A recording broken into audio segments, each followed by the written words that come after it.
Assalamualaikum warahmatullahi wabarakatuh. Alhamdulillahi rabbil alamin wa bihi nasta'in. Wassalatu wassalamu ala khatamil anbiya'i wal mursalin nabiyyina Muhammadin wa ala alihi wa sahbihi ajma'in. Amma ba'du. Kita menyambung perbincangan kita pada pagi ini dalam perbincangan berkenaan dengan al-aqidah al-wasitiyah karangan Syekhul Islam Ibn Taimiyah rahimahullahu taala. Dan kita menyambung perbincangan kita dalam isu yang telah kita masuk pada kelas yang lalu berkenaan dengan khalqu af'alil ibad. Iaitulah penciptaan amalan makhluk. Yang mana ini merupakan intipati perbincangan berkenaan dengan al-qada' wal qadar. Iaitu meyakini bahawa gerak-geri kita, perbuatan kita, baik dan buruk yang kita buat, dosa dan pahala, maksiat dan taat, iman dan kufur yang dilakukan oleh makhluk dalam alam ini termasuk daripada ciptaan Allah Subhanahu wa taala.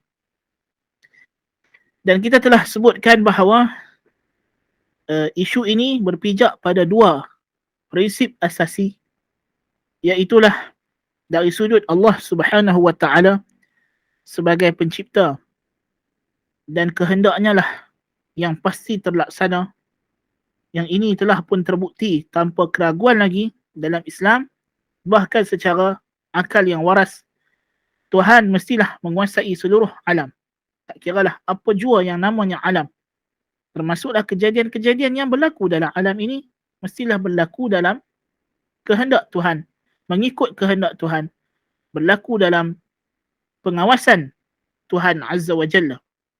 Dan dalam masa yang sama, kita dapati manusia, makhluk mempunyai pilihan dalam memilih tingkah lakunya, dalam memilih untuk taat atau maksiat, dalam memilih untuk iman atau kufur. Bukan semua perbuatan manusia itu berbentuk tidak ada pilihan, bahkan kebanyakan perbuatannya adalah berdasarkan pilihan. Ya. Jadi disebabkan ada dua hakikat ini, bagaimana untuk menggabungkannya, untuk menghimpunkannya, maka di sinilah berlaku perpecanggahan ataupun perpecahan aliran-aliran mazhab dalam masalah qada dan qadar. Kita ada beberapa aliran dan kesemuanya balik kepada tiga aliran yang besar. Yang pertama ialah ahli sunnah wal jamaah yang telah berpegang dengan kedua-dua isu ini yang mereka namakan sebagai al-jam'u bainal qadari wa syara'. Menghimpunkan di antara qadar, takdir Allah dengan syara', suruhan dan larangan Allah. Kita melihat tidak ada kontradiksi, tidak ada percanggahan di antara Allah sebagai pencipta dan dalam masa yang sama kita disuruh dan ditegah oleh Allah dan kitalah yang memilih untuk melakukan suruhan atau meninggalkan tegahan tersebut atau tidak mentaatinya. Tidak ada kontradik. Ini aliran yang pertama yang hak. Dan kita ada dua aliran yang sesat yang masing-masing mengambil satu sisi dan meninggalkan sisi yang lain. Kita ada aliran al-qadariyah yang mengambil sisi manusia diberikan pilihan yang menyebabkan mereka mendapat dosa atas kesalahan mereka dan pahala atas perbuatan mereka. Lalu mereka mengabaikan satu sisi yang lain, Allah sebagai Rabbul Alamin. Lalu mereka mengatakan bahawa perbuatan makhluk tidak dicipta oleh Allah. Dan ini adalah satu kepincangan yang sangat dahsyat dalam akidah kerana menafikan kemutlakan rububiyah Allah Subhanahu wa taala, kesyumulan rububiyah Allah. Kerana jikalau mengikut fahaman qadar ini, lazimnya, walaupun mereka tidak beriktikad begitu, tapi kelaziman daripada perkataan mereka, Allah bukan Rabbul Alamin. Kerana ada bahagian alam ini yang tidak masuk di bawah takdir Allah Subhanahu wa taala. Dan ini adalah kesalahan akidah yang besar. Menyebabkan para ulama salaf begitu tegas dan bengis dengan golongan qadariyah. Dan aliran yang ketiga ialah al-jabriyah. Al-jabriyah pula, mereka ini mengambil sisi Allah sebagai Rabbul Alamin tapi mengelupakan, mengabaikan sisi syarak. Lalu mereka mengatakan manusia itu majbur, terpaksa melakukan apa yang mereka kena lakukan, ya. Dan ini juga adalah kezaliman yang nyata kerana menafikan hikmah dalam pensyariatan Allah Subhanahu wa taala. Kemudian kita kata, sebelum kita nak masuk perbincangan tentang isu ini, ialah kita kena memahami berkenaan dengan beberapa prinsip asas yang menjadi landasan perbincangan ulama ahli sunnah wal jamaah, dan juga mereka yang menyimpang dalam masalah qada dan qadar ini. Punca penyimpangan mereka dalam perkara ini adalah penyimpangan mereka dalam beberapa isu yang utama. Jadi kita akan mulakan bagi menerangkan, bagi menjelaskan apakah manhaj atau mazhab ahli sunnah wal jamaah, ya, dalam masalah khalqu af'alil ibad ini, dengan menerangkan dahulu beberapa prinsip asasi yang menjadi muqaddimah, pendahuluan, sebelum kita boleh membina isu tersebut di atas tapak-tapak yang akan menjadi pendahuluan ini. Asal ataupun tapak yang pertama yang menjadi perbincangan yang besar dalam masalah qada dan qadar ialah at-tahsin wa taqbih. Masalah elok dan buruk sesuatu benda. Yakni, adakah setiap benda dalam alam ini yang baik ataupun yang buruk, sifat baik dan buruk itu memang ada pada benda tersebut, atau setiap benda itu tidak ada baik dan buruknya. Baik dan buruk itu bergantung kepada, kalau Allah Ta'ala suruh maka baik, kalau Allah larang maka tidak baik. Ya. Jadi ahli sunnah wal jamaah mengatakan bahawa baik dan buruk sesuatu benda itu adalah perkara yang Allah ciptakan pada benda tersebut. Allah ciptakan arak sebagai misalnya, keburukannya melebihi kebaikannya. Allah ciptakan perbuatan mencuri sebagai benda yang buruk. So mencuri adalah buruk. Syirik adalah buruk. Adalah qabih fi zatihi. Pada zatnya dia adalah keji dan tak elok. Ya. Ini maksud masalah ini. Kerana Allah Ta'ala menyatakan bahawa Nabi SAW datang, ya'muruhum bil ma'rufi wa yanhahum 'anil munkari wa yuhillu lahumut tayyibat wa yuharrimu 'alaihimul khaba'ith. Nabi datang untuk menyuruh yang ma'ruf dan mencegah yang mungkar. Menghalalkan yang baik-baik untuk mereka dan mengharamkan yang buruk-buruk, yang keji-keji ke atas mereka. Jadi sebelum Allah Ta'ala utuskan Nabi SAW membawa suruhan dan larangannya, sudah ada benda yang elok, tayyib, dan benda yang buruk, khabith. Dan syarak datang bertepatan dengan qadar. Di sinilah kita kata tidak ada percanggahan di antara syarak dan qadar. Ya, tidak ada percanggahan di antara syarak dan qadar. Kerana makhluk Allah dan syarak adalah syarak Allah. Bila Allah Ta'ala ciptakan syirik sebagai sesuatu perbuatan yang buruk, maka dia larang. Kalau Allah dah jadikan dosa dan maksiat itu perkara yang buruk, maka dia akan larang. Dan kalau benda itu baik pada dirinya, bermanfaat, Allah jadikan benda tersebut bermanfaat, maka Allah akan halalkan untuk kita. Ya. Maka tidak ada percanggahan hakikatnya di antara takdir Allah yang berbentuk syar'i, itulah suruhan dan larangan Allah, dengan takdir Allah yang bersifat kauni, penciptaannya kepada alam ini. Namun begitu, syarak datang, dengan datangnya syarak barulah kita ada dosa dan pahala. Sebab itulah Allah Subhanahu wa taala berfirman juga, "Wa ma kunna mu'adzibina hatta nab'atha rasulah." Kami tidak akan mu'adzab sehinggalah kami utuskan rasul. Jadi mereka yang melakukan maksiat, dosa, perkara-perkara yang keji, yang tak elok sebelum datangnya rasul pada zaman fatrah, zaman terputusnya wahyu, Mereka ini tidak akan diazab oleh Allah Subhanahu wa taala sehingga datangnya hujah, penegakan hujah. Ini kerana golongan Mu'tazilah disebabkan mereka melihat baik dan buruk itu ada pada setiap perkara pada zatnya, mereka mengatakan tidak semestinya kena datang syarak untuk menjadikan seseorang itu berdosa atau mendapat pahala. Kita kata salah. Dosa dan pahala berkaitan dengan syarak. Baik dan buruk satu benda berkaitan dengan qada dan qadar Allah Subhanahu wa taala yang berkaitan dengan kauni, iradah kauniyah. Ya. Semata-mata iradah kauniyah Allah menjadikan satu benda itu buruk atau jijik atau tidak elok. Tidak menjadikan Allah Ta'ala akan azab setiap orang yang melakukan perkara tersebut. Sebab itu kita tengok ada hukum namanya makruh. Benda makruh bukankah tak elok? Jadi apa yang membezakan antara dia dengan haram? Yang ini Allah benci. Yang itu juga Allah benci. Tapi benci Allah kepada yang haram lebih lagi sehingga mencapai tahap murka.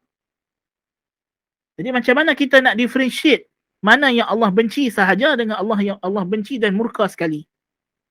Ini akal tidak mampu mencapainya. Maka kita perlukan wahyu.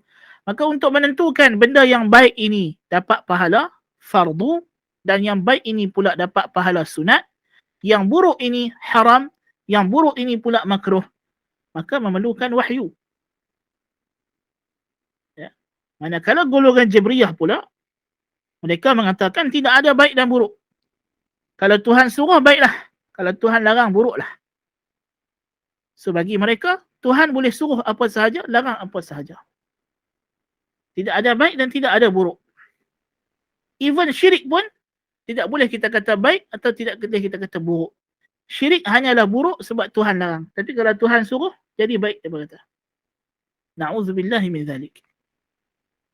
Sedangkan kita kata mustahil Tuhan menyuruh benda yang syirik. Kerana syirik itu sendiri diciptakan oleh Allah Subhanahu wa taala sebagai buruk. Jadi kalau kita tengok di sini, masalah ni ada 3 aliran. Yang pertama ialah baik dan buruk itu adalah zatiyan. Adalah ada pada zat satu benda itu sendiri. Yakni setiap benda itu bersifat pada dirinya dengan sifat baik atau buruk, dipuji atau dicela. Dan akal boleh mencapai perkara tersebut. Dan wajib kepada Allah Ta'ala untuk meraihkan perkara tersebut dalam meletakkan hukum, kata mereka. Ini adalah pandangan Mu'tazilah. Pandangan yang kedua, baik dan buruk bukanlah sesuatu yang ada pada benda. Tetapi ianya bergantung kepada perintah dan larangan Allah. Kalau Allah suruh, baiklah. Kalau Allah larang, buruklah. Ini adalah pandangan golongan Al-Asy'ariyah dan yang sependapat dengan mereka daripada kalangan Jabriyah. Manakala Ahli Sunnah wal Jamaah mengatakan baik dan buruk itu boleh jadi ada benda yang memang sifatnya baik dan buruk. Dan ada benda yang tidak begitu. Ya. Yang mana baik dan buruknya bergantung kepada suruhan dan larangan syarak. Masalahnya, suruhan Allah Ta'ala kepada Nabi Ibrahim AS untuk menyembelih anaknya, Ismail. Adakah menyembelih anak baik atau buruk? Ya, kita kata dari satu sudut, perbuatan membunuh tanpa hak, membunuh anak, menyembelih anak adalah buruk. Tetapi baiknya perbuatan Nabi Ibrahim di sini terletak bukan pada sembelih itu. Yang dikehendaki ialah mentaati perintah Allah yang berbentuk ujian. So, benda dalam alam ni, ada benda yang memang Allah Ta'ala ciptakan dia pada dirinya baik dan dia pada dirinya buruk. Dan syarak tidak akan suruh melakukan perkara yang buruk. Dan syarak tidak akan suruh kita meninggalkan benda yang baik kecuali ada maslahah yang lebih besar. Dan apa yang syarak suruh, hakikatnya benda tersebut baik. Dan apa yang syarak larang, hakikatnya benda tersebut buruk. Tetapi jikalau ada setengah-setengah suruhan syarak yang pada pandangan akal kita seolah-olah macam tak baik. Benda tu tak baik, tapi syarak suruh. Ya. Kita kata kebaikannya itu ada pada sudut-sudut yang lain. Ya. Masalahnya berjihad. Bukankah berjihad itu menyebabkan terkorbannya harta dan nyawa? Bukankah korban musnah harta dan nyawa itu satu keburukan? Dari sudut betul. Tetapi keburukan itu akan menghasilkan kebaikan yang lebih besar. Sebagai misalnya, bila Allah Ta'ala suruh Nabi Ibrahim AS menyembelih anak Nabi Ismail AS, yang dikehendaki hakikatnya bukanlah sembelihan itu. Sebab itulah bila Nabi Ibrahim dah bersedia untuk menyembelih, Allah tukar sembelihan itu dengan kibas yang besar. Kerana yang dikehendaki bukan matinya anak, tetapi matinya rasa cinta yang berlebihan kepada anak, yang boleh membawa kepada mengatasi rasa cintanya kepada Allah. Dengan dia sanggup melaksanakan perintah Allah tersebut, sudah pun cukup untuk membuktikan dia mencintai Allah lebih daripada anaknya. Itu yang dikehendaki. So, benda-benda macam ini kita kata, baik dan buruknya diukur pada perintah Allah Ta'ala itu sendiri. Tapi ada benda-benda yang memang dia baik pada dirinya, dan kebiasaannya syarak akan suruh kita buat dengan suruhan wajib ataupun sunat. Dan ada benda yang buruk, maka yang buruk ini akan dilarang, sama ada dilarang dengan larangan yang haram ataupun dilarang dengan larangan makruh. Ya. Baik, apa kaitan isu ini dengan qada dan qadar? Kaitannya ialah, ya, Mu'tazilah bila mereka mengatakan Allah Subhanahu wa Ta'ala bukan pencipta amalan makhluk, mereka mendakwa kalau Allah yang mencipta amalan makhluk adalah zalim. Allah zalim sebab kalau Allah yang cipta makhluk berdosa, maka Allah telah zalim bila dia bagi dosa. Dia kata, kalau Allah Ta'ala cipta makhluk yang taat, maka Allah tidak adil. Ya? Kenapa makhluk layak mendapat perkara yang bukan ciptaannya sendiri? Dan buruk itu adalah, dan jelek dan zalim itu adalah buruk. Zalim itu adalah buruk. Maka tidak mungkin Allah Ta'ala melakukan perkara yang buruk. Dia kata. So as long as kita kata Tuhan tidak buat benda buruk, adakah elok atau tidak elok apabila Allah Subhanahu wa Ta'ala menciptakan sesuatu? Allah Ta'ala ciptakan orang ini sebagai kafir. Kemudian Allah azab dia. Kemudian Allah ciptakan orang ini sebagai mukmin. Lalu Allah bagi dia pahala. Jadi tidak elok, dia kata. Perbuatan ini tidak elok. Jadi Tuhan tidak buat benda yang tidak elok. Maka Tuhan tidak boleh mencipta amalan makhluk. Ini hujah Mu'tazilah. Al-Asy'ariyah pula kata, selagi mana tidak ada benda baik dan buruk, baik dan buruk itu bergantung kepada apa yang Allah suruh dan apa yang Allah larang, maka tidak ada masalah untuk Allah Ta'ala cipta orang kafir, kemudian dia azab. Allah cipta orang mukmin, kemudian dia bagi pahala. Kerana baik dan buruk, itu ialah apa yang Allah buat. Apa yang Allah buat, maka jadilah benda itu baik. Apa yang Allah tidak buat, atau Allah larang, maka jadilah benda tersebut buruk.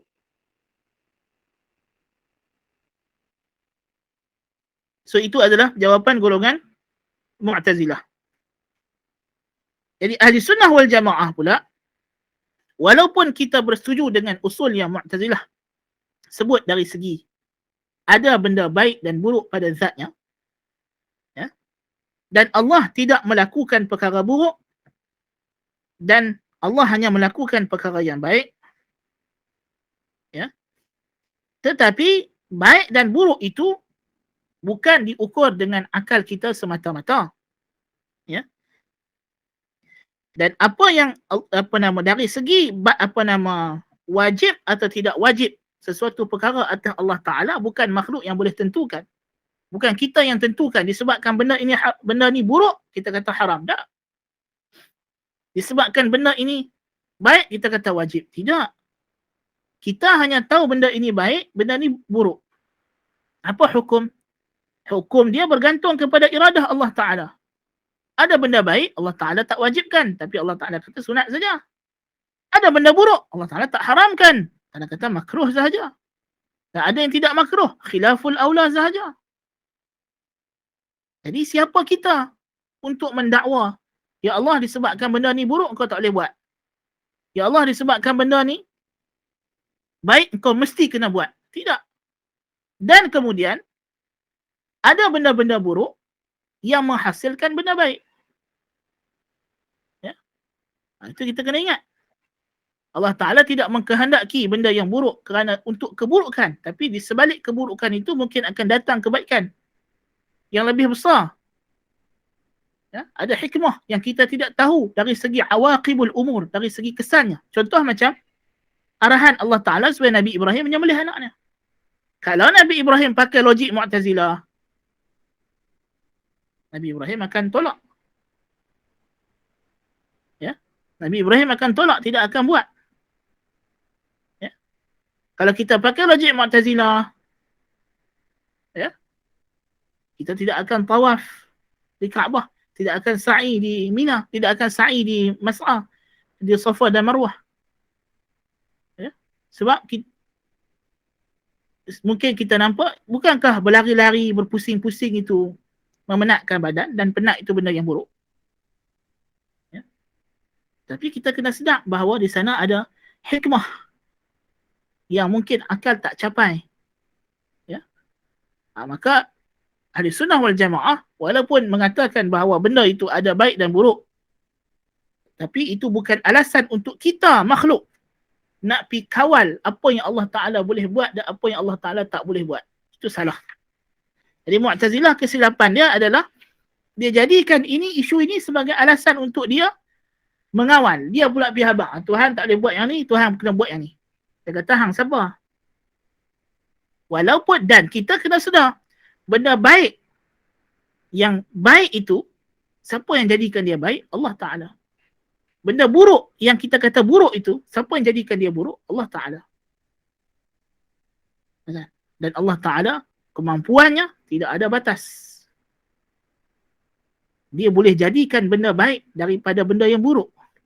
Seperti mana dia mengeluarkan yang hidup daripada yang mati. Dan dia boleh mengeluarkan benda yang mati daripada yang hidup. Dua benda yang berlawanan, tapi menghasilkan sebaliknya. Tak. Jadi bila kita kata Allah Ta'ala mencipta seseorang itu melakukan dosa, adakah benda itu buruk? Kita kata belum tentu buruk. Boleh jadi di sebalik ciptaan Allah itu ada kebaikan yang lebih banyak yang akan terhasil, yang kita tidak tahu. Yang kita akan jelaskan pada isu-isu yang akan datang lagi. Ada lagi prinsip-prinsipnya yang akan menghuraikan masalah ini. Nah. Dan Allah Subhanahu wa Ta'ala, bila kita kata dia mencipta amalan makhluk, bukan makna dia paksa.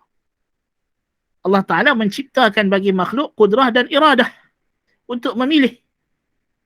Ya?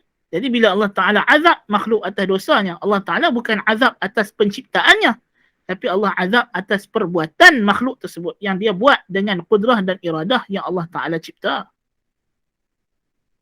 Dan bila Allah bagi pahala kepada makhluk, pahala itu diberi atas perbuatan makhluk tersebut yang makhluk tu buat dengan kudrah dan iradah yang dia cipta pada makhluk tersebut. Ya. Jadi kalau begitu, Allah Ta'ala tidak zalim. Jadi Mu'tazilah dia faham kalau kita kata Allah Ta'ala cipta, maknanya Allah paksa. Salah. Tidak ada isu paksa di sini. Jabriyah dia faham Tuhan paksa, tapi disebabkan tidak ada baik dan buruk, maka tidak ada masalah untuk Tuhan memaksa orang untuk jadi baik atau jadi buruk. Sedangkan Ahli Sunnah wal Jamaah kata, bila kita kata Tuhan mencipta, bukan makna Tuhan paksa. Ya? Mencipta bukan makna Tuhan paksa. Tuhan ciptakan makhluk dengan kudrah dan iradah. Yang dengan kudrah iradah itu mereka boleh melakukan sama ada baik atau buruk. Ya. Di antara isunya juga ialah masalah ta'lil af'alillah. Masalah ta'lil af'alillah. Iaitulah perbuatan Allah Ta'ala. Adakah dia ada tujuan atau tidak ada tujuan? Ada illah atau tidak ada illah? Pandangan pertama iaitulah pandangan Mu'tazilah, bahawa Allah Subhanahu wa Ta'ala melakukan setiap perbuatan kerana hikmah dan tujuan. Tetapi hikmah dan tujuan itu balik kepada makhluk, bukan pada zat Allah Ta'ala. Jadi Allah Ta'ala bila dia suruh, maka suruhannya itu ada kebaikan. Bila Allah Ta'ala larang, larangannya itu disebabkan ada keburukan. Tetapi kebaikan dan keburukan itu bukan berkaitan dengan sifat Allah Ta'ala, tetapi dia berkaitan dengan makhluk. Maslahah makhluk semata-mata. Hanya untuk demi maslahah makhluk. Manakala golongan yang kedua, golongan Jabriyah seperti Asy'ariyah, mengatakan Allah Ta'ala pada perbuatannya tidak ada illah, tidak ada hikmah. Asy'ariyah tidak percaya pada hikmah dan illah. Bagi mereka, illah dan hikmah ini berlaku secara ittifaqan, secara kebetulan. Contoh, Allah Ta'ala haramkan arak. Adakah Allah mengharamkan arak untuk menjaga akal? Ahli sunnah wal jamaah dengan Mu'tazilah, kedua-duanya akan kata ya.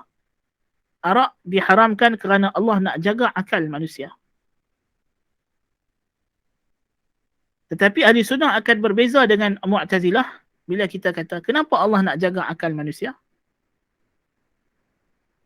Mu'tazilah akan kata untuk kebaikan manusia semata-mata. Dan Allah tidak ada kaitan dengan manusia itu berakal atau tidak berakal. Ahli sunnah kata sebab Allah suka orang yang berakal. Sebab itu Allah Ta'ala ciptakan manusia berakal dan Allah jadikan akal sebagai syarat untuk memperhambakan diri kepadanya. Kerana Allah pada dirinya ada sifat namanya mahabbah, cinta. Pada dirinya ada sifat namanya redha. Jadi Allah cinta dan redha orang yang berakal, orang yang beribadah kepadanya. Allah benci perkara-perkara yang berlawanan dengan akal. Maka Allah Ta'ala haramkan arak untuk menjaga akal. Sebab ahli sunnah isbat selain daripada hikmah yang balik kepada makhluk, ahli sunnah wal jamaah juga isbat hikmah yang balik kepada Allah Ta'ala dari segi cintanya Allah akan sesuatu yang dia suruh dan bencinya Allah kepada sesuatu yang dia larang. Sifat cinta dan benci yang ada pada zat Allah Ta'ala yang tidak dipercayai oleh ahli kalam. Manakala golongan Asy'ariyah mengatakan bahawa arak diharamkan oleh Allah Ta'ala bukan kerana untuk menjaga akal, tetapi bila arak diharamkan, akal pun terjaga. Akal pun terjaga. Macam tu. Dia jadi berbetulan dengan diharamnya arak ialah akal tu terjaga. Bukan tujuan Tuhan untuk menjaga akal. Tetapi bila arak tu diharamkan, maka akal terjaga. Manakala ahli sunnah wal jamaah macam kita sebut tadilah. Dan wajah hubung kait isu ini dengan perbuatan makhluk lebih kurang sama balik kepada isu elok dan tak eloknya satu benda tadi. Mu'tazilah mengatakan bahawa membebankan hamba dengan syariat dalam keadaan mereka tidak mampu melakukannya tidak sesuai dengan hikmah Allah. Manakala Asy'ariyah pula mengatakan Allah Ta'ala boleh bebankan makhluk dengan perkara yang di luar kemampuan mereka yang dibincangkan dalam ilmu usul al-fiqh sebagai at-taklif bima la yutaq. Membebankan dengan perkara yang di luar kemampuan. Asy'ariyah kata boleh sahaja sebab perbuatan Tuhan tidak ada kaitan dengan hikmah.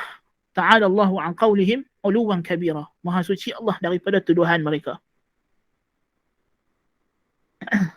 Tapi ahli sunnah wal jamaah mengatakan Allah Subhanahu wa Ta'ala perbuatannya ada hikmah dan ada illah, ada tujuan, ada maqsad dan maqasid.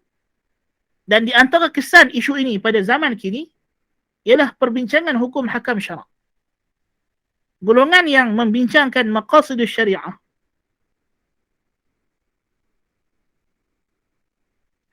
bila mereka hanya melihat kalau seseorang itu membincangkan maqasidus syariah dari sudut pandang Mu'tazilah, maka mereka akan mengubah syariat mengikut kesesuaian makhluk. Sebab itulah kita tengok orang liberal kata undang-undang ni dah tak sesuai dengan zaman sekarang. Puncanya ialah bila mereka yatabanna, mereka ambil pandangan Mu'tazilah yang mengatakan tujuan Allah Ta'ala syariatkan hukum hakam hanyalah untuk kebaikan makhluk. Jadi kalau apa hukum yang kita rasa tak sesuai dah zaman sekarang, kita kena ubah. Demikian juga Asy'ariyah. Asy'ariyah, mereka kata tidak ada tujuan. Tetapi tujuan itu berlaku secara kebetulan, berbetulan dengan ditetapkan hukum. Dan kebaikan itu balik kepada makhluk, bukan kepada Allah. Tidak ada kaitan dengan redanya Allah atau cintanya Allah. Dia hanya berkaitan dengan maslahah makhluk. As long as dia berkaitan dengan maslahah makhluk, jadi adakah kita boleh ubah hukum syarak suka hati?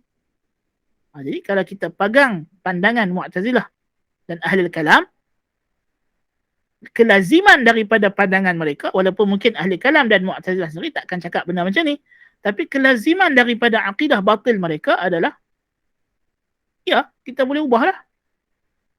Kalau dah kata hukum syarak ni tidak ada kaitan dengan redha dan cintanya Tuhan akan sesuatu, maka kita boleh ubah. Tapi di sisi Ahli Sunnah wal Jamaah, hukum syarak perubahannya bukan sahaja dilihat dari segi maslahah makhluk, tapi kita juga melihat dari segi sifat Allah Ta'ala. Bahawa Allah cintakan perkara ini, maka dia suruh kita buat. Allah bencikan perkara ini, maka dia larang kita buat. Dan dilihat juga dari sudut kebaikan dunia dan akhirat, bukan kebaikan dunia sahaja. Yang ni setujulah Mu'tazilah dengan Asy'ariyah pun, mereka meraihkan maslahah dunia dan akhirat juga. Tapi kalau orang liberal sekarang, mungkin dia tak percaya akhirat, dia hanya melihat dari sudut dunia.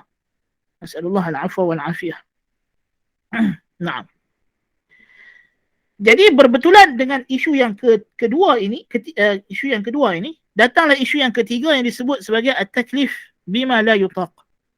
Membebankan makhluk dengan perkara yang di luar kemampuan mereka sama sekali. Ya. Golongan yang pertama mengatakan Allah tidak membebankan makhluk di luar kemampuan mereka berdasarkan firman Allah, la yukallifullahu nafsan illa wus'aha. Jadi Allah Ta'ala tidak akan suruh kita buat perkara yang memang dia tidak ciptakan pada kita kudrah dan iradah yang memampukan kita untuk melakukannya. Ya. Dan ini adalah pandangan Mu'tazilah dan juga Ahli Sunnah wal Jamaah. Ya. Manakala pandangan yang kedua itulah pandangan Jabriyah Asy'ariyah, Allah Ta'ala boleh suruh perkara yang di luar kemampuan makhluk. Dia kata boleh saja Allah Ta'ala suruh satu orang angkat gunung tanpa dia memberikan kemampuan kepada orang tersebut untuk mengangkat gunung. Ya. Jadi ini juga menjadi kesan kepada isu akidah ini. Iaitulah Mu'tazilah mengatakan para hamba diberi pilihan pada perbuatan mereka. Dan mereka ada kudrah dan kemampuan untuk melakukannya. Yakni sebelum daripada dia melakukan perkara tersebut. Jadi seorang itu sudah pun ada kemampuan untuk salat, puasa, zakat dan haji. Sebelum Allah Ta'ala suruh dia salat, puasa, zakat dan haji. Di sisi Asy'ariyah tidak ada kemampuan. Ya, sebelum orang itu melakukan. Jadi seseorang itu dianggap tidak mampu melakukan ibadat sehinggalah dia buat. Kalau dia tak buat, dia belum mampu. Ahli Sunnah wal Jamaah berbeza dengan Mu'tazilah dan Asy'ariyah mengatakan bahawa kemampuan makhluk ini ada dua jenis. Kemampuan sebelum melakukan dan kemampuan semasa melakukan. Bila kita dengar azan hayya 'alas salah, kita memang diciptakan oleh Allah Ta'ala, disyaratkan, syarat wajib untuk salat ialah aqil, baligh, ada kudrah, ada istita'ah. Jadi siapa yang ada syarat ini, maka dia wajib untuk salat. Bila dia salat, Allah Ta'ala akan memudahkan lagi. Allah akan menambahkan lagi kemampuannya. Sebab itu kita dengar hayya 'alas salah, kita kata la haula wala quwwata illa billah. Tiada daya upaya melainkan dengan izin Allah. Bukan bermakna ketika kita dengar azan kita belum ada kemampuan. Tetapi dengan kita mendengar azan, kita minta supaya Allah tambahkan kemampuan kita. dan hilangkan segala halangan dan lindungi kita daripada godaan syaitan. Itu maksudnya. Ya. Kalau ikut fahaman Mu'tazilah, maknanya kita tak perlu berdoa lagi. Sebab Allah dah cipta pada kita kemampuan. Dan kemampuan itu Tuhan tidak akan tambah, tidak akan kurangkan lagi. Selesai masalah. Ikut Asy'ariyah, kalau dah Tuhan tak bagi kita buat, kita takkan boleh buat. Jadi orang yang tak solat, memang dia tak boleh nak solat pun. Jadi kita kata, kedua-dua pandangan ini mengarut. Ya. Sedangkan Allah Ta'ala bagi tahu kita ada kemampuan, la yukallifullahu nafsan illa wus'aha. Dan kita disuruh minta untuk ditambah kemampuan. La hawla wa la quwata illa billah. Jadi kalau Tuhan tidak tambah kemampuan kita untuk buat satu perkara, apa makna dia suruh kita minta? Allahumma a'inni ala zikrika wa syukrika wa husni ibadatik. So ahli sunnah wal jamaah mengambil kedua-duanya. Menggabungkan dengan semua dalil-dalil yang ada. Tidak ambil satu sisi sahaja. Di antara isu yang berkaitan dengan perkara ini juga ialah apakah hakikat zalim? Apakah hakikat zalim? Bila kata-kata Allah tidak melakukan kezaliman, apakah makna zalim? Zalim dalam mazhab Mu'tazilah ialah semua mudarat yang tidak ada manfaat padanya. Manakala mazhab Asy'ariyah, zalim itu ialah melakukan sesuatu perkara yang bukan milik kita. Manakala sisi ahli sunnah wal jamaah, zalim itu ialah meletakkan sesuatu pada bukan tempatnya. Berdasarkan ta'rif zalim yang berbeza ini, datanglah isu akidah yang berbeza. Mu'tazilah kata, kalau Allah Ta'ala mencipta amalan makhluk, kemudian dia menghisapnya dan memberikan balasan, maka dia zalim. Pasal apa?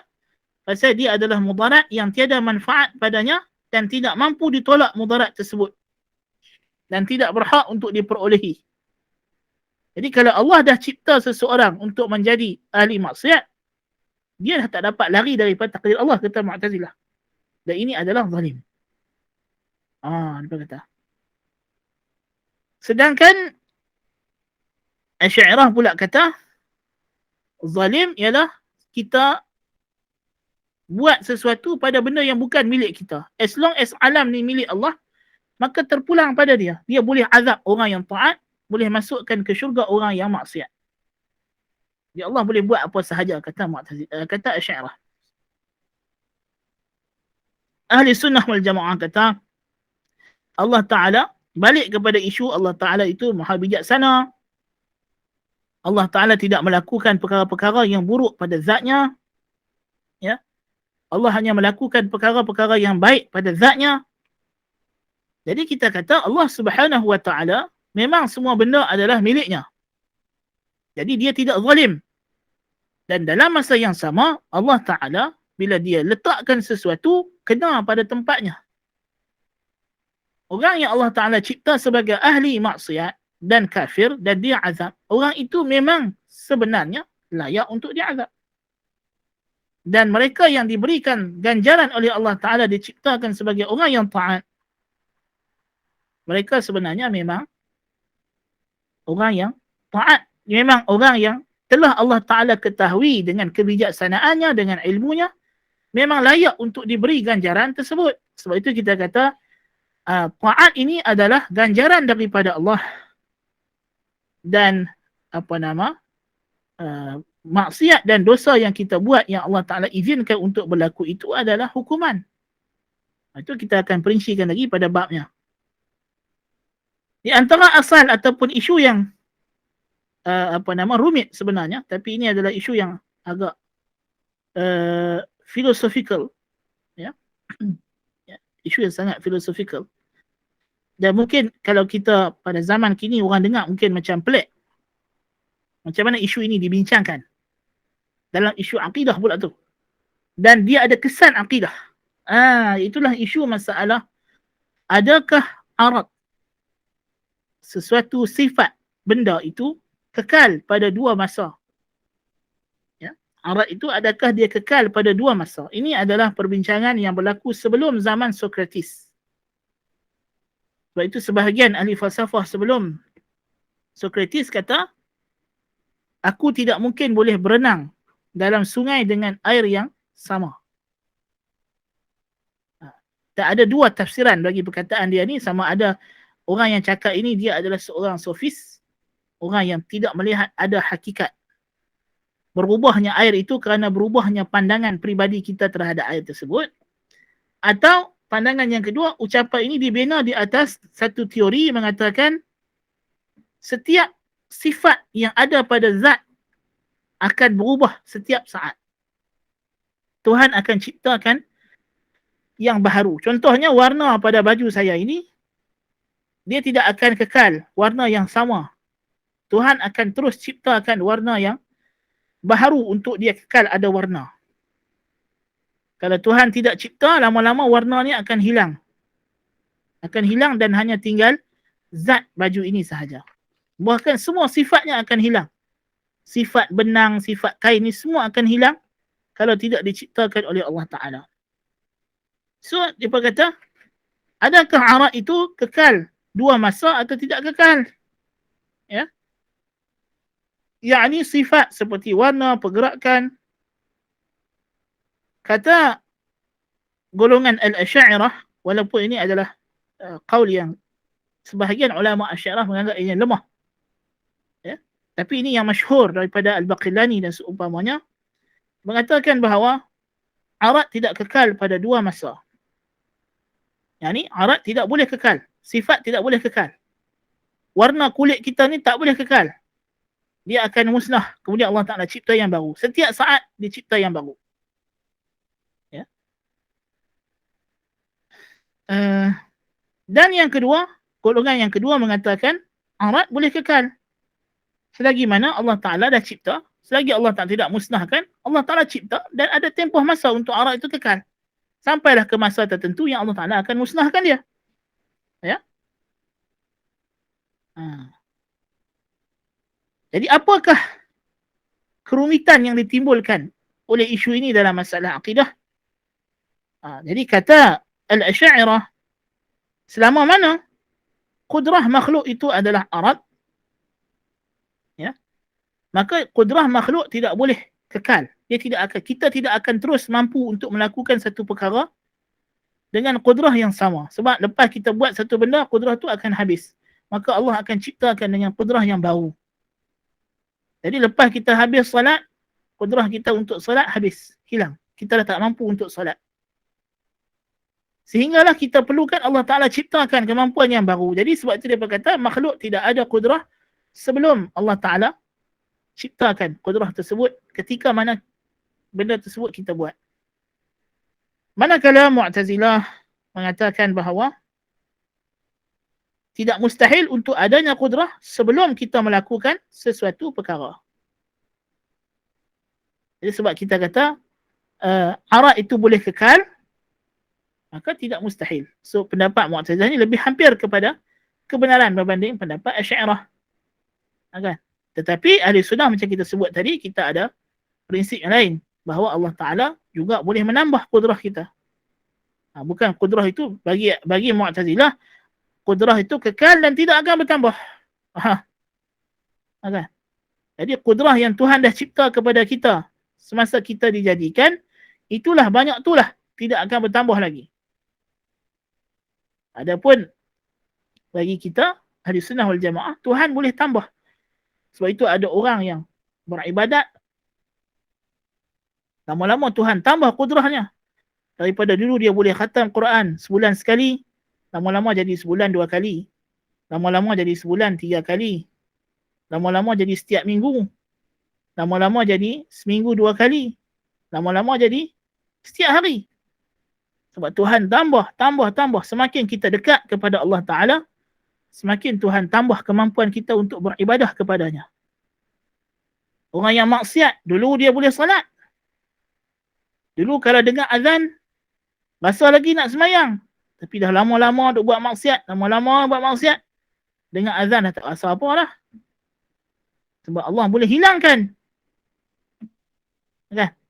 Kudrah tersebut daripada hati, ditutup pintu hatinya. Kan? Allah mengawal. Ada.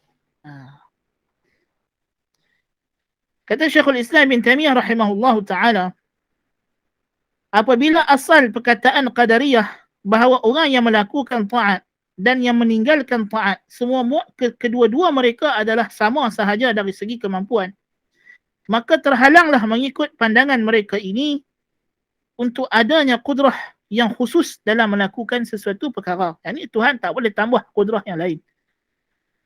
Kerana kudrah yang dikhususkan dengan satu perkara itu tidak berlaku melainkan bagi orang yang meninggalkannya. Dan ia hanya untuk orang yang tidak boleh ada bagi orang yang meninggalkannya, dan ia hanya ada bagi orang yang melakukannya. Dan kudrah datang daripada Allah. Dan apa yang datang daripada Allah tidak boleh khusus untuk satu keadaan. Dan bila mereka melihat kudrah itu mesti ada sebelum berlakunya perbuatan, mereka mengatakan tidak ada kudrah bersama dengan perbuatan. So di sisi Mu'tazilah, orang yang salat, ketika dia salat, dia tidak ada kudrah yang baru yang Allah Ta'ala cipta pada dia. Dia hanya ada kudrah yang sebelum itu sahaja. Manakala Jabriyah sebaliknya. Wassawab, sedangkan yang betul kata Syekhul Islam, alladhi alaihi a'immatul fiqh was sunnah anna al-qudrata naw'an. Yang dipegang oleh ahli sunnah wal jamaah, kudrah makhluk itu ada dua jenis. Naw'un musahhihun lil fi'li. Satu jenis ialah kudrah yang mensahihkan, yang menjadikan kita dibebankan dengan hukum hakam. Ini sebelum kita buat benda tersebut. Ya. Yumkinu ma'ahu al-fi'lu wa tark wa hadhihi hiya allati yata'allaqu biha al-amru wan nahyu. Inilah kudrah yang dengannya kita disuruh atau atau dilarang oleh Allah Ta'ala. Pasal apa kita disuruh solat? Pasal memang kita ada kemampuan untuk solat pada awalnya. Kita dilarang melakukan maksiat yang kita ada kemampuan untuk meninggalkan maksiat tersebut. فَهَذِهِ تَحْصُلُ لِلْمُطِعِ وَالْعَاصِي وَتَكُونُ قَبْلَ الْفِعْلِ. Ini sama untuk orang yang akan taat maupun orang yang akan derhaka. Kedua-dua mereka ada kemampuan yang sama pada awalnya. وَهَذِهِ تَبْقَى إِلَى حِينِ الْفِعْلِ. Dan kudrah ini akan berterusan sampai dia nak buat ataupun tak buat. Ya? Jadi bila satu orang itu nak buat, maka Allah akan tambahkan lagi kemampuannya. Orang yang dengar azan dan dia nak salat, maka Allah Ta'ala akan tolong bantu dia. فَأَمَّا مَنْ أَعْطَى وَاتَّقَى وَصَدَّقَ بِالْحُسْنَى فَسَنُيَسِّرُهُ لِلْيُسْرَى وَأَمَّا مَنْ بَخِلَ وَاسْتَغْنَى وَكَذَّبَ بِالْحُسْنَى فَسَنُيَسِّرُهُ لِلْعُسْرَى. Itu maksud. Nah. Kemudian di antara isu yang diperdebatkan, yang masyhur isunya, yang berlaku debat, yang dihikayatkan debat di antara Abu Hasan Al-Asy'ari dengan bapa tiri dia, Abu Ali Al-Jubai, iaitulah hukum Allah Ta'ala melakukan yang terbaik. Adakah wajib ke atas Allah Ta'ala melakukan yang terbaik untuk makhluk? Ataupun tidak wajib? Pandangan yang pertama, ialah Allah Ta'ala wajib melakukan yang terbaik untuk makhluk. Dan ini adalah pandangan Mu'tazilah. Kemudian mereka berbeza pandangan. Adakah yang terbaik itu hanya untuk di dunia dan akhirat sekali, seperti qaul Mu'tazilah Baghdad, atau yang di akhirat sahaja, seperti pandangan Mu'tazilah Basrah. Dan pandangan yang kedua, tidak wajib atas Allah Subhanahu wa Ta'ala untuk melakukan yang terbaik. Dan ini pandangan Al-Asy'ariyah. Manakala ahli sunnah wal jamaah menyatakan bahawa Allah mencipta segala perkara termasuklah perbuatan hamba. Dan tidak wajib ke atas Allah Ta'ala untuk melakukan yang terbaik untuk setiap seorang hambanya. Bahkan Allah Ta'ala bagi setiap orang mengikut kadar yang dia tahu. Jadi tak wajib Allah Ta'ala jadikan semua orang kaya. Tak wajib Allah Ta'ala jadikan semua orang kena taat perintahnya. Tak wajib Allah Ta'ala jadikan semua orang sihat. Ya. Jadi pandangan Mu'tazilah ini, jangan buat main ya. Sekarang ni, ini pandangan yang sangat banyak dipegang oleh manusia. Berapa ramai hari ini manusia, bila dia dapat musibah, dia rasa Tuhan tidak adil. Inilah dia pandangan Mu'tazilah. Mu'tazilah kata, pasal apa? Allah Ta'ala tak boleh cipta amalan makhluk, pasal Tuhan kena buat yang terbaik. Jadi kalau kita tengok dalam dunia ini ada benda yang tidak baik, tidak elok, maka itu bukan ciptaan Tuhan. Kerana Tuhan hanya buat yang terbaik. Ya. Apa kata? Sedangkan ini adalah konsep yang sangat salah. Ya. Hakikatnya, apapun yang Tuhan bagi kepada makhluk, sama ada Tuhan jadikan dia ni kaya, dia ni miskin, dia ni sihat, dia ni sakit, dia ni taat, dia ni maksiat, semua itu adalah yang terbaik di sisi Allah Ta'ala. Walaupun pada kita nampak tak baik. Ya. Kalau di sisi Asy'ariyah dia kata, oh, Tuhan tidak wajib buat yang terbaik. Jadi memang benda tu buruk, tapi Tuhan boleh buat benda buruk. Dia kata tak ada masalah. Walaupun benda tu buruk, tapi bila Tuhan buat tak jadi buruk lah. Dia kata Tuhan, benda buruk itu ialah pada makdur, pada sisi makhluk. Kita yang nampak buruk. Tapi di sisi Allah, dia tahu apa yang kita tidak tahu. Inni a'lamu ma la ta'lamun. Aku tahu apa yang kamu tidak tahu. Tak? Jadi, ini apa? Banyak orang yang dalam isu qada dan qadar ni terpengaruh dengan fahaman qadariyah ini. Bila Tuhan tarik satu nikmat daripada dia, dia rasa dia dizalimi. Pasal apa? Pasal Tuhan tak buat yang terbaik untuk dia. Pasal apa Tuhan bagi kawan dia yang kaya? Pasal apa tak dia? Sepatutnya dia dengan kawan dia kena sama-sama kaya. Kita kata pasal apa pula? Kan? Tuhan tidak wajib menjadikan kamu kaya atau kamu miskin. Tetapi dia buat apa yang dia tahu itu adalah yang terbaik. Kan dia tahu apa yang kamu tak tahu. Soal malaikat, kenapa engkau jadikan manusia yang akan buat kerosakan di muka bumi? Jawapan Allah Ta'ala, inni a'lamu ma la ta'lamu. Aku tahu apa yang kamu tak tahu. Ya. Jadi kita pun kena terima jawapan Allah Ta'ala ini. Dan jawapan malaikat, subhanaka la ilma lana illa ma 'allamtana innaka antal alimul hakim. Inilah jawapan yang kita kena jawab. Yang kita kena jadikan dia sebagai dasar iman kita. Bahawa Allah al-alimul hakim. Yang maha mengetahui lagi maha bijaksana. Nah. Di antara isunya juga ialah isu iradah. Ini kita dah bincangkan. Adakah apa sahaja yang Allah Ta'ala kehendaki itu melazimkan Allah Ta'ala cinta dan suka ataupun tidak? Maka kita kata di sisi ahli sunnah wal jamaah kita bezakan di antara iradah kauniyah dan iradah syar'iyah. Di sisi Mu'tazilah dia berkata kalau Allah nak maka Allah redha. Kalau Allah tak redha maknanya Allah tak nak. Maka Allah tidak mau, Allah tak redha kufur, maka Allah tidak jadikan kufur. Dia kata salah. Allah tidak redha kufur itu adalah iradah syar'iyah. Tapi dari segi iradah kauniyah kufur tidak akan berlaku kalau Allah Ta'ala tidak mengkehendakinya secara kauni. Manakala Jibriyah, bagi mereka apa sahaja yang Allah kehendaki, maka Allah redha. Ini yang dianuti oleh kebanyakan pelampau-pelampau sufi. Jadi bagi mereka Allah redha maksiat. Kalau Allah dah takdirkan jadi, kita terimalah. Walaupun benda tu maksiat, walaupun benda tu kufur. Kalau Allah nak, mesti Allah suka. Macam alasan golongan LGBT. Kalau Allah tak suka LGBT, pasal apa dia ciptakan perasaan ini pada saya? Oceh. Itu tidak ada kaitan dengan dia redha. Allah Ta'ala tak redha perbuatan tersebut. Adapun dia mengkehendakinya jadi secara kauni, ini berkaitan dengan hikmahnya. Ia sebenarnya adalah hukuman di atas dosa-dosa kamu sendiri. Yang kita akan bahaskan nanti insya-Allah Ta'ala. Naam. Dan prinsip yang seterusnya adalah perbezaan di antara fi'il dan maf'ul. Ini isu yang paling besar.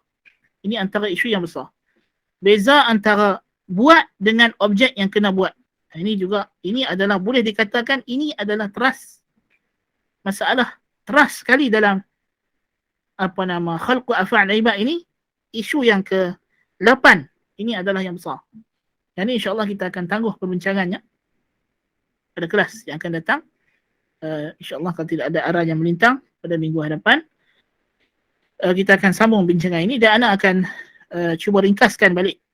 Mungkin ada yang tak apa nak faham, ada yang pening-pening dengan, sebab isu yang kita bincang ni is very philosophical bila kita dengar, tetapi sebenarnya macam Ana kata tadi, benda ni dah ramai orang teramal ataupun teranut tanpa dia sedar. Contoh macam Tuhan wajib buat yang terbaik. Berapa ramai orang menganuti fahaman ini tanpa dia sedar.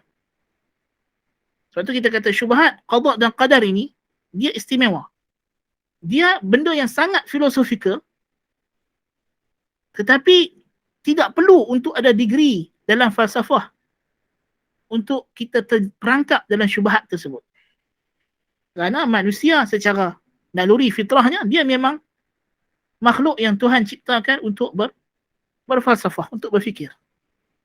Dan disebabkan qada dan qadar ini berkaitan langsung dengan kehidupannya, tentang hakikat wujud, maka semua daripada kita, sama ada kita sedar atau tidak sedar, kita berfalsafah tentang takdir. Jadi kalau kita tidak betulkan cara fikir kita tentang takdir supaya ikut Quran dan Sunnah, kita akan ikut hawa nafsu kita. Kadang-kadang kita sedar, kadang-kadang kita tak sedar. Sebab itu syubhat dalam masalah qada dan qadar tidak mesti dia kena pergi belajar dengan ahli bid'ah baru jadi salah, sesat. Tak. Mungkin syubhat dalam benda lain mungkin. Tapi syubhat dalam qada dan qadar ni sangat mudah berjangkit kepada manusia walaupun dia tidak pergi belajar dengan mana-mana orang. Kerana syubhat itu hanya boleh dielakkan kalau dia ada ilmu yang sahih. So, untuk dia terkena syubhat dalam qada dan qadar, cukup untuk dia tidak ada ilmu. Tidak isyaratkan untuk dia ada ilmu yang tidak sahih.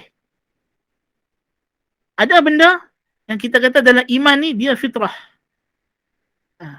Contoh, mengetahui Allah Ta'ala di atas. Yang ni fitrah. Selagi mana dia tidak diajak dengan akidah yang salah, dia akan kekal atas fitrah ni. Walaupun dia tak belajar akidah yang betul. Tetapi qada dan qadar terbalik. Kalau kita tak belajar yang betul, kita akan senang hanyut ke dalam yang salah. Walaupun kita tak pergi belajar yang salah. Jadi sebab itulah kena bincang dengan agak mendalam. Especially pada zaman sekarang yang syubhat majoritinya ialah berkaitan dengan qada dan qadar. Wallahu ta'ala alam bis-shawab. Kita tangguh dulu pengajian kita untuk pagi ini insya-Allah, dan kita akan sambung pada minggu hadapan isu yang agak besar yang memerlukan pendetilan dan huraian yang lebih panjang. Qul qawli hadza wa astaghfirullahal azim li wa lakum, subhanakallahumma bihamdika asyhadu an la ilaha illa anta astaghfiruka wa atubu ilaik. Assalamualaikum warahmatullahi wabarakatuh.